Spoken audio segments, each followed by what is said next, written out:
Hi, my name is Doho, and this is my week 5 video and written discussion assignment on a short story called The Prairie Wife by Curtis Stissenfeld.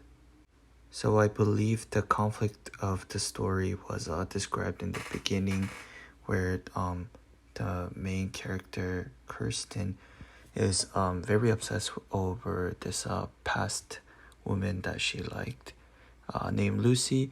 And even though she already has 2 boys and a partner, she's still thinking about Lucy and the past.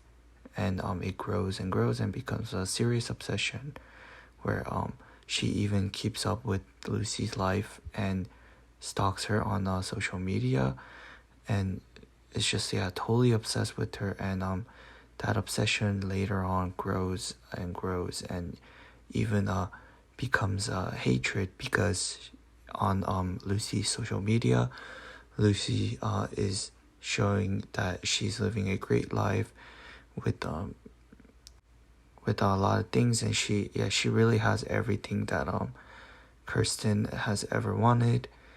And so that obsession grows into hatred. So I guess the conflict was in media res. Then lastly, Kirsten just thinks how different it would have been if her and Lucy ended up together in the past. And so I believe there's a lot of ways to describe this conflict of the story, but I think one of the biggest one is person versus self, because Kirsten is constantly thinking of herself about how her future would have been different with Lucy, and keeps on doubting herself, and just keeps on fighting with her situation right now in her life. And the irony in this story is that there's homosexuality, and Kirsten is actually a woman with 2 boys, and that is still reminiscent about another woman in the past that she has loved.